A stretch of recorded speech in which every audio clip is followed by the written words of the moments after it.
Bon, si tu regardes cette vidéo, c'est que tu es sûrement au courant que les cryptos ont encore chuté avec la guerre entre les États-Unis et l'Iran. Et donc ce qui se passe, c'est qu'on assiste encore une fois à une chute du Bitcoin et de toutes les autres cryptos. Mais c'est pas pareil que d'habitude parce que ça fait 4 mois que en fait les cryptos sont en train de s'essouffler petit à petit. Vous savez sûrement, il y a 4 mois, il y a eu un énorme crash sur les cryptos. Et depuis 4 mois, on a perdu à peu près 50% de la valorisation dans le Bitcoin. Sachant que les 2 années précédentes, on avait fait x6 sur la valeur du Bitcoin. Là, on a perdu 50%, donc on est revenu au point où on en était il y a à peu près un an. Pourquoi selon moi, cette fois-ci, c'est pas pareil et qu'il faudrait se méfier lorsqu'on met de l'argent dans les cryptos en 2026? Alors déjà, il faut savoir que le marché entier s'essouffle et que les cryptos ont perdu de l'intérêt auprès des investisseurs. Pourquoi? Peut-être parce que c'est une simple régulation, compte tenu du fait que les cryptos ont été un marché qui ont énormément explosé lors de leur création et les années qui ont suivi, et que forcément maintenant ça se stabilise un petit peu, du coup ça se calme. Et par conséquent, il va falloir commencer à revoir sa stratégie et se poser la question de si ça vaut encore la peine d'investir dans les cryptos en 2026 ou si c'est la mort des cryptos. Et aujourd'hui je vais vous parler de pourquoi selon moi les cryptos sont le pire investissement à faire et que vous devrez certainement passer votre chemin et aller placer en bourse ou en immobilier votre argent. Personnellement je suis à moins 3K sur mon wallet crypto. Ce wallet je l'ai commencé en fin 2024 lorsque Trump concourait encore aux élections présidentielles et qui était prêt à annoncer une politique favorable aux cryptos pour les États-Unis. Donc c'était une période un petit peu de bull run où tout le monde pensait que les cryptos allaient encore plus exploser que ce qu'elles avaient déjà fait au cours de l'année, sachant qu'en 2024, il y a eu une très grosse montée sur Bitcoin notamment, qui a touché pour la première fois la barre des 100 000. Et donc, le fait de perdre 3 000 euros en crypto, ça m'a permis de peut-être calmer un petit peu mes engouements et de revoir mes objectifs à la baisse concernant cet actif dans mon patrimoine.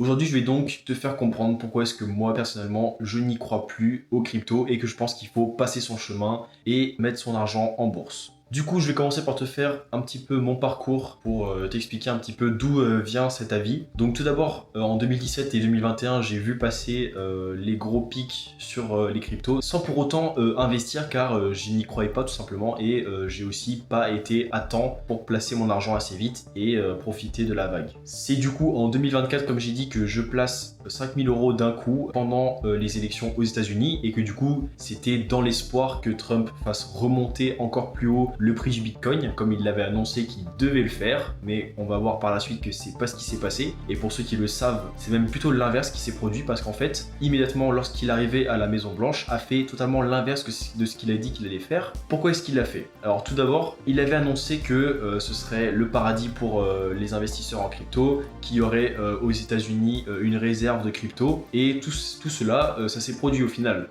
C'est juste que dans le moment où il est passé aux élections et le moment où tout le monde attendait le plus une réaction de sa part sur qu'est-ce qui va se passer avec les cryptos et où en est ces projets crypto, et bah il a décidé de ne plus rien donner comme information et de faire le mort, ce qui a fait que les cryptos ont commencé à rebaisser en valeur et les investisseurs dans l'attente un petit peu de savoir ce qu'il allait faire ont décidé de retirer leurs investissements, ce qui fait que notamment le Bitcoin a eu un petit crash. Et c'était un très bon coup de sa part parce que du coup, grâce à ça, les États-Unis ont pu rentrer avec leurs réserves dans la course des bitcoins et cela avec des prix beaucoup plus intéressants que s'ils l'avaient fait en haut du pic et si Donald Trump n'avait pas fait cette stratégie-là, ils auraient acheté sûrement beaucoup plus cher les cryptos qu'ils l'ont fait au final. Ils auraient gagné beaucoup moins d'argent entre guillemets. Alors il faut savoir que sur le personnage de Trump, je suis un petit peu mitigé parce que autant il a eu des coups de génie comme celui-ci et c'est très intelligent et très smart en fait ce qu'il a fait parce que il a tout simplement compris le jeu de la bourse, le fait de rentrer au point le plus bas pour ensuite sortir au point le plus haut et qu'il savait très très bien qu'il fallait pas qu'il rentre au point le plus haut avec la réserve des États-Unis. Mais d'un autre côté, il a aussi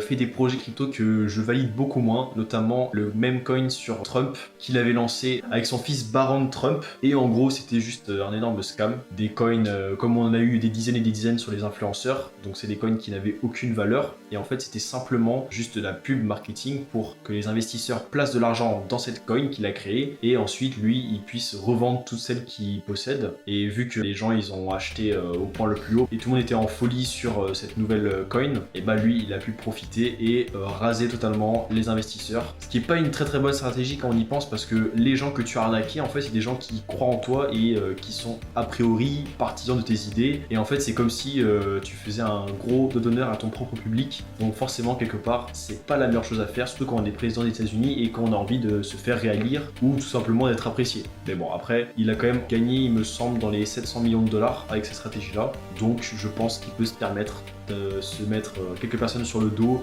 en échange d'une telle somme d'argent. Mais du coup, suite à ça, j'ai laissé mes 5000 € sur mon compte jusqu'à ce jour-là, donc aujourd'hui, et ils le sont toujours dans ce compte. Et aujourd'hui, on est à 2000 $ sur mon compte en crypto. Donc ça fait qu'en un an et demi, j'ai perdu 3000 € sur les cryptos. À aucun moment, je suis repassé à l'équilibre, car évidemment, si j'étais passé à l'équilibre, j'aurais retiré pour éviter d'encaisser la perte. Ce qui fait qu'aujourd'hui, je n'ai pas encaissé cette perte et je compte soit laisser l'argent jusqu'à ce que ça remonte, mais j'y crois très peu, soit encaisser la perte et placer tout ça en bourse. Pour revenir sur le sujet de la vidéo maintenant, avec ce contexte-là, je ne pense pas que le Bitcoin va aller jusqu'à 1 million de valorisation, et je pense même pas qu'il ira jusqu'à 500 000 de valorisation. Et pour moi, il va tout simplement même prendre le chemin inverse, si je puis dire, parce que pour moi, le Bitcoin, il est voué à disparaître petit à petit et un petit peu de manière lente. En fait, ça va simplement se terminer dans l'indifférence totale. Pourquoi ? Le premier gros problème, c'est Satoshi Nakamoto, qui est le personnage entre guillemets fictif qui aurait créé le Bitcoin et qui détient aussi une énorme quantité de Bitcoin. Sachant que si cette personne-là sortait de son silence et qui décidait de, par exemple, retirer ses Bitcoins, de les vendre ou quoi que ce soit, ou que même s'il y avait un petit mouvement sur son compte, parce que c'est des informations qui sont publiques et qu'on peut voir, et bah les gens au final ils perdraient totalement confiance dans les bitcoins. Du coup déjà c'est un très gros risque, et en fait comment est-ce qu'on peut placer sa confiance dans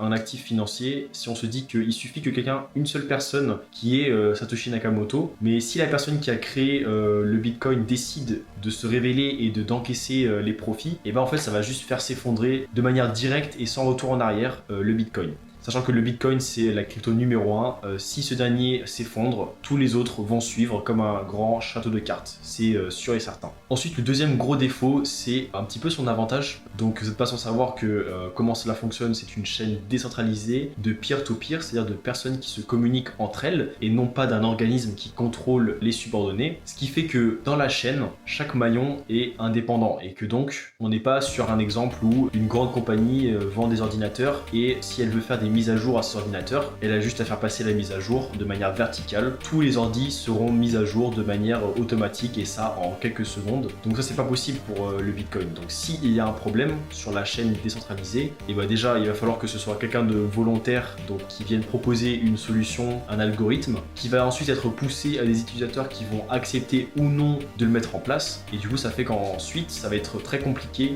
de pousser cette mise à jour ou cette solution à un problème de manière très efficace. Ça va prendre énormément de temps pour trouver une solution et la répandre à toutes les personnes qui utilisent le Bitcoin. Donc pour l'instant, heureusement, le Bitcoin n'a pas eu ce problème-là puisqu'il n'a pas eu de problème qu'il n'a pas réussi à régler en temps et en heure. Ensuite, j'ai envie de parler d'un point, entre guillemets, et pas facile à aborder parce que c'est la réalité dans laquelle on vit qui ne le permet pas. Tout simplement parce que le Bitcoin, c'est une monnaie décentralisée, ça fait rêver beaucoup de monde qui pourrait se dire bah, parfait, en fait, ça va être un moyen de contourner les banques et de devenir libre à nouveau et de devenir maître de son argent. Sauf que dans les faits, tous les États du monde ont un intérêt à ce que votre argent ne soit pas simplement sous votre contrôle à vous uniquement et n'a pas intérêt à ce que vous puissiez échapper à ces règles financières, notamment l'imposition qui est un petit peu le nerf de la guerre dans chaque pays. Et je peux vous assurer que le gouvernement de votre pays ne vous laisserait pas évader vos impôts de manière aussi simple que ça avec vos crypto-monnaies. Donc il n'y a pas vraiment de raison pour laquelle il vous laisserait, ou en tout cas laisserait le Bitcoin être la monnaie virtuelle universelle comme on l'entend un petit peu. C'est un peu le projet du Bitcoin, c'est de devenir la nouvelle monnaie du futur.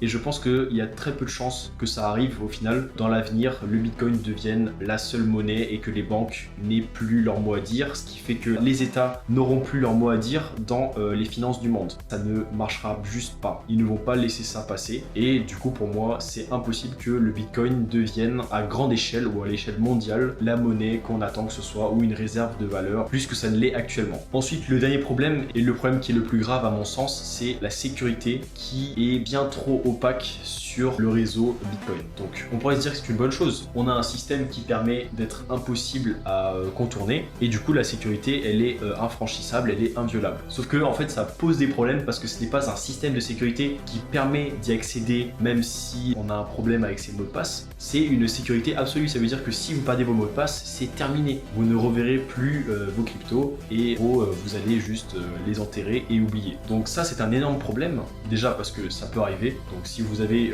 une clé par exemple Ledger, que vous la perdez ou que votre compagne ou ça à la poubelle ou que vous ne les y retrouvez plus, c'est une clé USB. Donc il suffit de mettre 1 million sur la clé USB et de la perdre et vous avez perdu 1 million, c'est fini, vous n'allez plus jamais revoir ces 1 million. Ce qui n'est pas le cas par exemple des placements en immobilier ou des placements à la bourse où il y a toujours un système de sécurité justement qui va permettre de retrouver cet argent. Et donc ça c'est un des gros problèmes du Bitcoin, c'est que la sécurité absolue en fait ça a des grosses limites, notamment lorsque les personnes simplement vont mourir, parce que évidemment lorsque vous allez mourir et si vous ne pensez pas à transmettre vos cryptos avec les mots de passe et tout ce qu'il faut à vos enfants, et bah ces cryptos vont mourir avec vous et vont rester enterrés avec vous à jamais. On compte à peu près 4 millions de bitcoins qui sont perdus à jamais et dont on ne retrouvera jamais la trace, et encore ce n'est qu'une estimation basse. Qu'est-ce qui va se passer à mon avis? Ce nombre de bitcoins qui sont morts vont tout simplement augmenter avec les années parce que les gens vont simplement mourir avec leurs bitcoins, ne vont pas réussir à les transmettre, vont les perdre, etc., etc.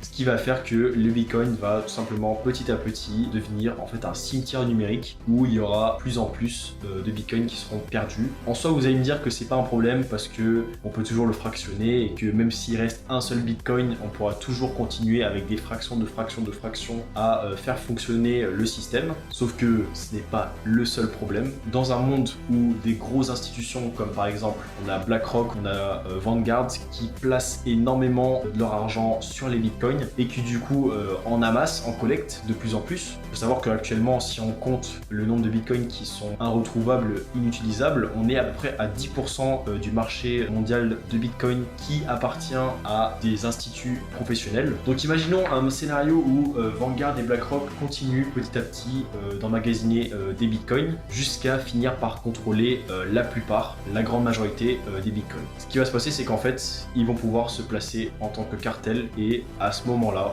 c'est eux qui vont pouvoir, en se faisant des échanges entre eux, en achetant, en vendant, en régulant un petit peu le marché comme ils veulent, ils vont pouvoir faire des énormes fluctuations et du coup, ils vont juste contrôler tout le marché et ce sera très compliqué en fait d'avoir un marché qui reflète la réalité et ce sera donc biaisé par ces professionnels qui vont pouvoir contrôler une grosse part. Et donc pour moi, si ce scénario se réalise, les bitcoins vont tout simplement mourir dans l'indifférence la plus totale parce que les gens en fait vont se rendre compte que c'est quelque chose qui est manipulé et que du coup ça n'aura plus aucun intérêt de faire des placements là-dessus. Ce qui fait que dans ce scénario-là, et celui auquel je pense est le plus probable, les bitcoins vont simplement s'éteindre petit à petit comme l'ont fait les NFT. Si vous vous souvenez, les NFT c'était les singes en photo qui avaient une empreinte numérique et du coup on ne pouvait pas dupliquer. Les gens pensaient que ce serait le futur, la technologie de demain et ont acheté par exemple des monkey NFT pour des millions et des millions de dollars. Et si vous allez voir, hein, vous allez faire un petit tour sur le site actuellement, les NFT qui ont été achetés à des millions de dollars maintenant valent une dizaine de milliers de dollars au grand max et du coup ça fait une énorme perte sèche, tout simplement parce que les gens ils sont passés à autre chose et en fait on s'est rendu compte que c'était un petit peu du vent et qu'on n'achetait pas grand chose au final.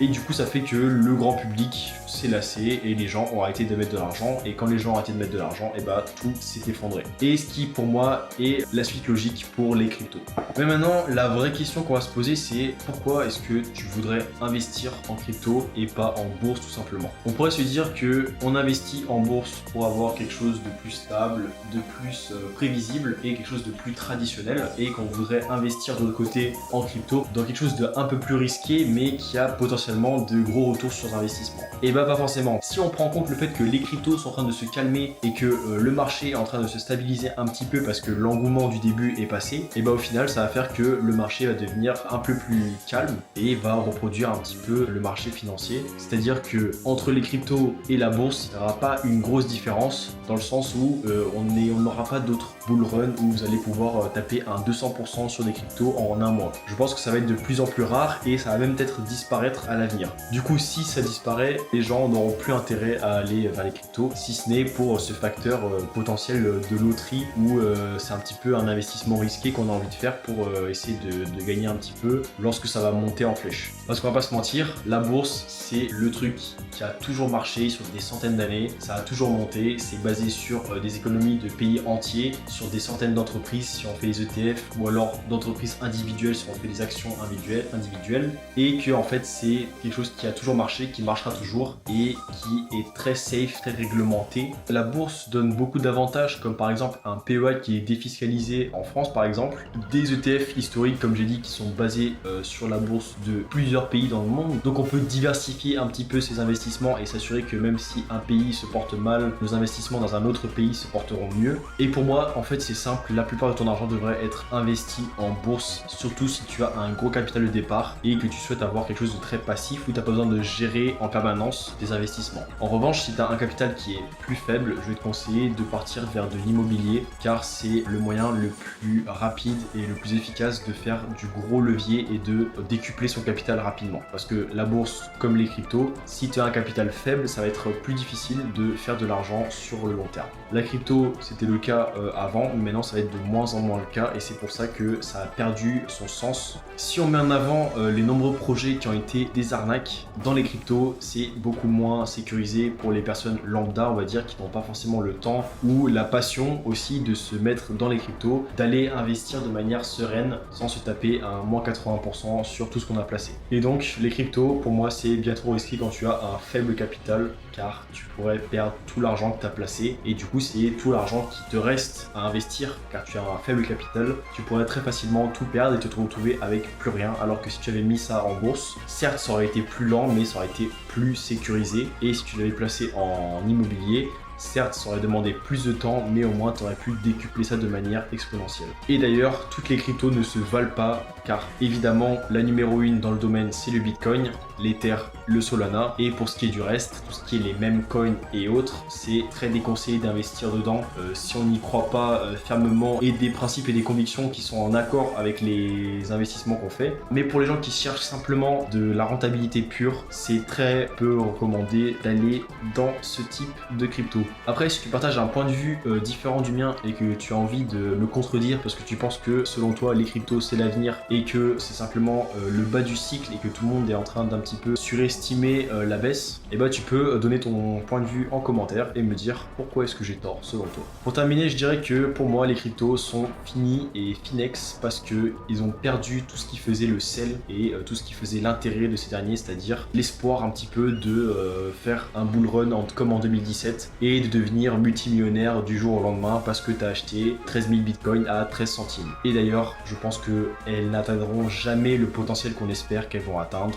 de 500 000 $, de 1 million de valorisation. Pour moi, c'est très peu probable que ça va arriver et je pense qu'on est au maximum de ce que peut faire le bitcoin. Après, le seul cas où je pourrais accepter que tu décides d'investir en crypto et que je pourrais accepter d'investir en crypto, c'est si c'est par rapport à tes principes et que tu as une passion pour ce domaine de la finance et que du coup tu penses que c'est l'avenir et que tu as du coup cette vision qui est la tienne que c'est l'avenir, que ça va continuer de marcher, que ça va continuer de monter et que tu peux placer du coup ton argent dedans et que tu espères que ça sera une réserve dans le futur, et bah ça peut être un bon investissement à faire, mais pour la plupart des gens ce n'est pas un investissement qui est incontournable et c'est même plutôt conseillé de partir sur autre chose comme de la bourse ou de l'immobilier traditionnel. Si tu veux, je te redirige vers une vidéo qui te montre comment acheter ton premier bien en immobilier qui est juste ici. Et moi je te dis à la prochaine, salut.